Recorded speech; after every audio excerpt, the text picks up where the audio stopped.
I want to talk about cameras right now because I feel like I haven't been at my best in the last few videos. And the reason being is... Hi everyone. Some of you may have or may not have noticed that this fountain hasn't been on in our last 4 to 5 videos. What happened was the pump down in the water basin has stopped working. That makes this fountain our biggest, heaviest, and most dangerous repair job we've had yet on the show. It's really a problem right now because it hasn't been running for a couple of weeks. We have standing water down in there, which we somehow need to get out. And then there's also a crack here in the coping, and I'm very concerned about that because once we lift the fountain off, you never know what could happen. It could completely fall apart. So I'm a little bit nervous about that. So let me break it down for you. What we've got down at the very, very bottom, and we'll work our way up, is the water basin itself. Inside that basin is the water pump with an electrical cord that runs outside of the basin, through the wall to the power source in the back. Also, there is a clear tube that sucks the water or pushes the water up to the fountain and drops it in. That's our first challenge.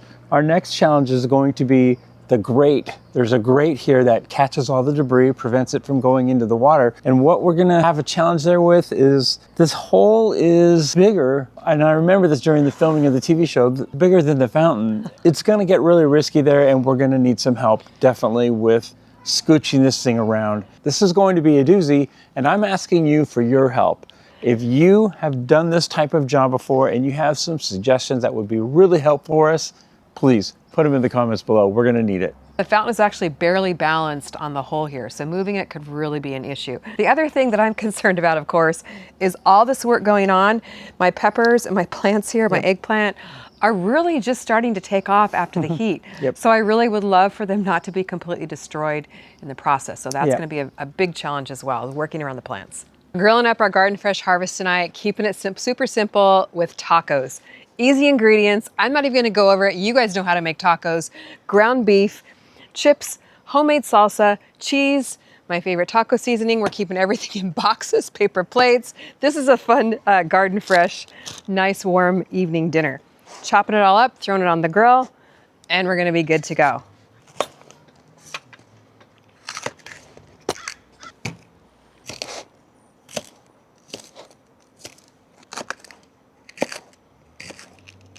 Yes, eggplant and tacos.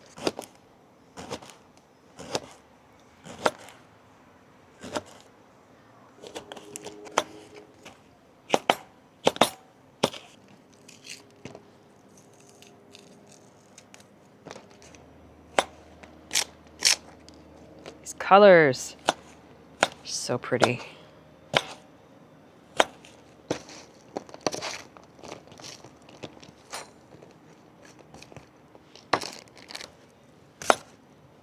Now this is a beautiful tomato. Nice and meaty.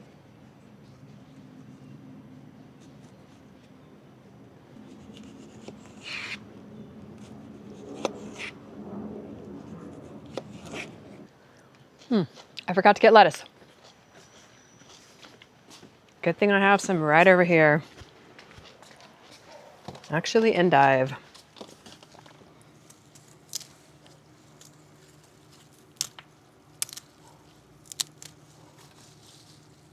It got washed today by the rain.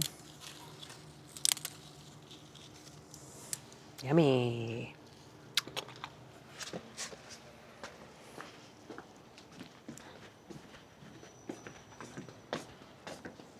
Make sure there's no bugs.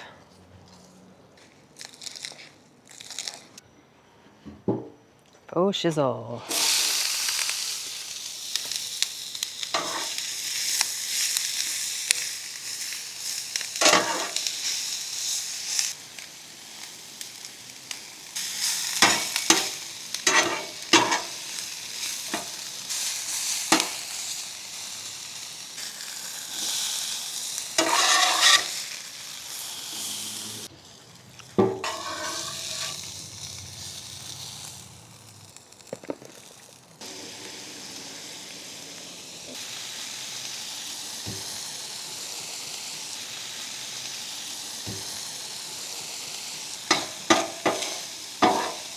Even gonna warm up the taco shells on the Blackstone.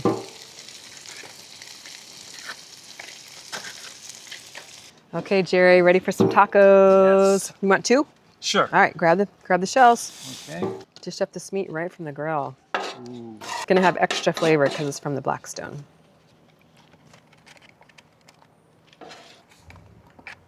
And all the fixings are on the table, including the veggies.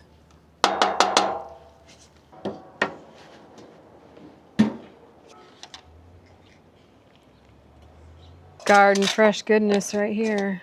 You can go to Kim. Got the grilled peppers and onions, the tomatoes, lettuce, garden fresh salsa over here. All right, let's give her a go here. Okay. Ain't gonna be pretty, but it's gonna be good. All right, here we go.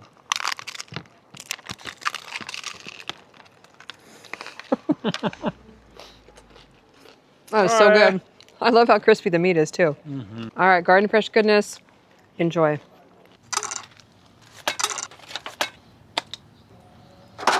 Project for today is to paint this lower half of the fence. Another one of those projects we've been looking at for a while and wanting to do it. So today's the day. We're gonna paint the lower half the same color as the upper half. It's gonna be a really big upgrade here for our fence. So first I'm just knocking down all the cobwebs and dust. And another challenge for this area here is to avoid dropping paint on my endive and other greens I have growing. So that means we kind of have to be sort of precise and not just work fast and sloppy. Precise and not working fast and sloppy is not my forte. I'm just going to say it right now. Well, it is my forte. I'm very detail oriented. Yes, you are, and I'm not.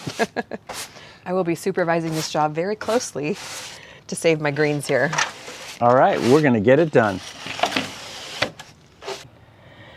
Now we're using the same color stain that we used on our deck. That way it'll match and look really nice. And this actually has a water sealer in it. So, which means we don't have to put double coats on the paint. Which means we don't have to put double coats on the fence. So it just keeps it that much easier and that much quicker. Now we're also going to be using rollers here just to make it quick. I know some people really like using brushes for more preciseness. So which are you, team roller or team brush? We definitely love to do brushes whenever we can. All right, so I think we're good to go, Jerry, here with the first trace of paint. Here we go. I am not a detailed painter. I gotta just go slow. I like to do everything fast.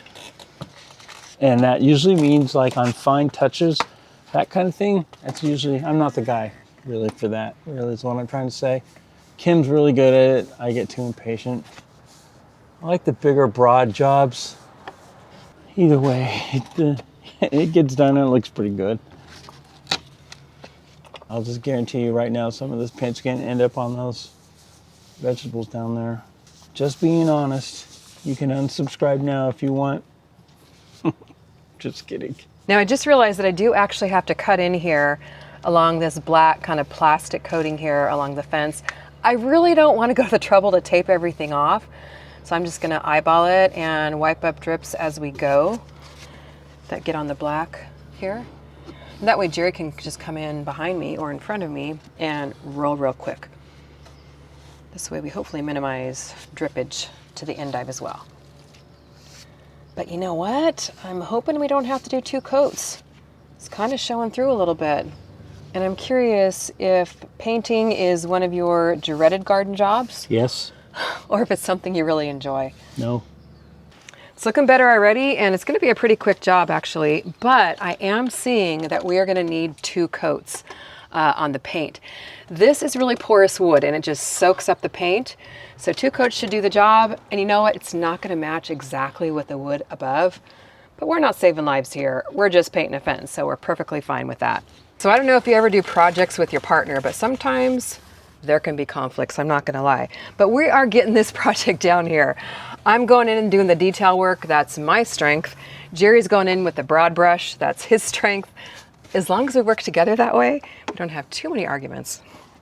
Maybe 1 or 2, but this one's working out pretty good. I have the first coat just about finished. And like I said, we're definitely going through here and putting on a second coat just to give it that extra, deepness and color. And of course the water sealer is nice. Now this fence up above here already came this color. So, you know, we're not trying to match it exactly, but it's going to be a really, really big upgrade. How's it going down there, Jerry? It's looking really good. Yeah, I'm excited about it. We are almost done. It's looking really good. But I will say that there was some getting talked to by one of the people to the other people about being a little bit neater and not letting things drip. We'll just leave that one at that. How you doing down there, Kim? We're doing good. A little bit of paint drippage, but no problem. We got it before it dried. And wrapping up here on the last few slats. It's a nice little upgrade, and it really feels like a quick win here. I think it only took us about an hour and a half. Yeah, it does look nice. Let me flip the camera around. Looking good. The second coat really makes a big difference.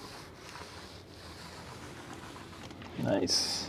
That's nice. One thing I'm happy with too is sometimes you have a lot more paint left over in the tray than you do fence to paint. So this time we're coming out just about even. So no wasted paint on that one. I still don't care for painting. Last board.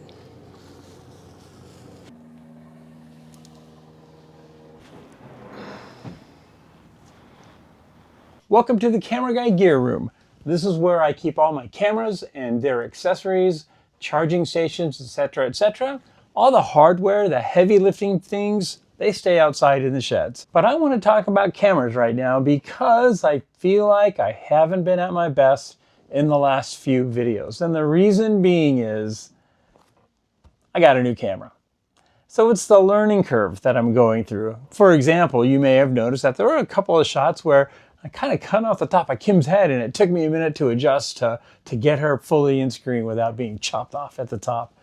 A couple of shots too, the camera was not even near Kim or what Kim was pointing to, and I couldn't figure out how to move the camera up and, you know, get things into frame and all that. So I appreciate you being patient with me, and I did want to take this minute to just let you know I'm still learning this camera, and I'm going to tell you a little bit about it just so you can hear my thoughts on it. But give me some time here, a little learning curve. It has tons of new features for me. And without further ado, let me introduce you to the DJI Osmos Pocket 3. Now this is a vlogging camera, and that's why I got it. Because with a simple push of a button, I can turn this camera around and see myself and vlog. And Kim can do that too. Nice and light, nice and small, really nice. Now I also had this extra tripod here from a different old camera back in the day, so I got to save money on getting a lesser version of this package, and that really helped me save money. I also had my own micro SD card in here, saved money, just used the one from my old GoPro, why not? Another way that I saved money on this was that I already had these existing microphones. These are the DJI Mic Mini 2. Saved money that way by not getting that whole kit and caboodle for $1,200. I was able to just get the lower entry level with practically, you know, none of the accessories because I have them already from other cameras.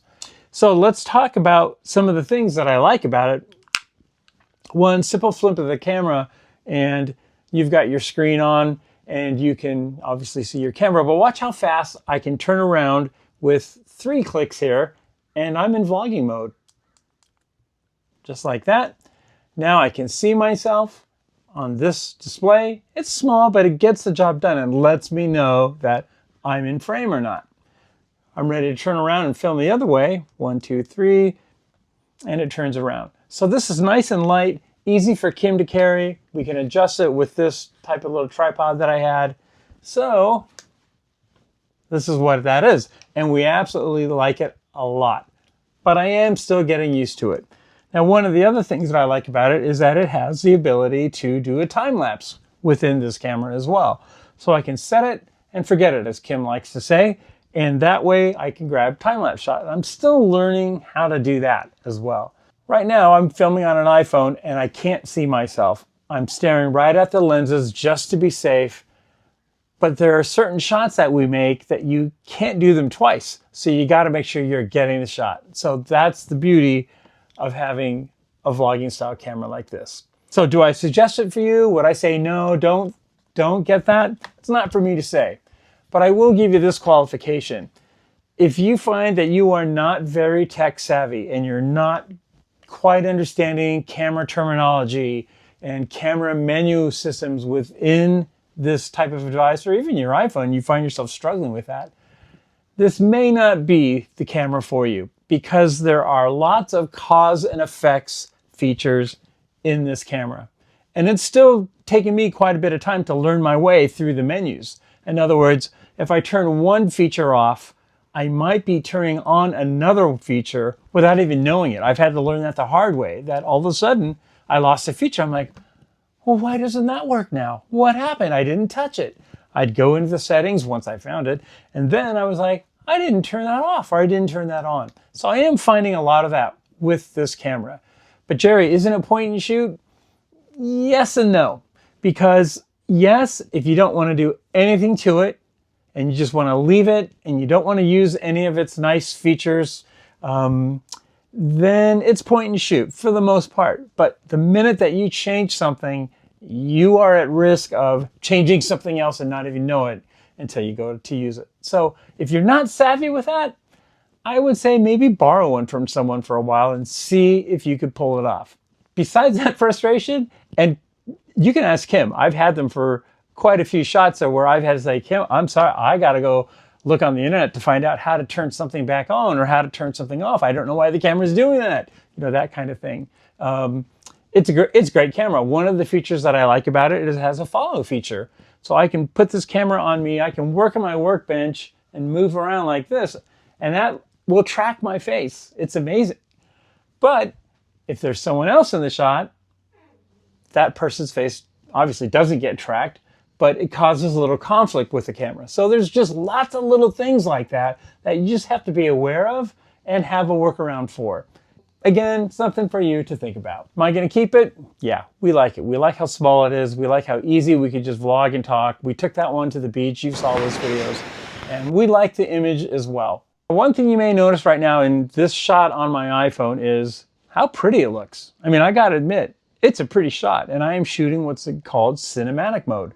Beautiful bokeh behind me, right? You can see it, but it's a little blurry, and it makes me stand out. It's very hard to get bokeh on this camera. So that's something you may want to consider is like, well, I really like the ease of bokeh on the iPhone, not as much here. So keep those kinds of things in mind. I hope you found this helpful. Please keep being patient with me as I learn this camera and as Kim learns it as well.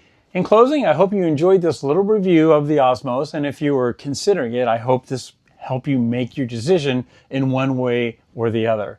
Thanks so much for watching. You all are so awesome. We love you, we appreciate you, and we'll see you on the next video.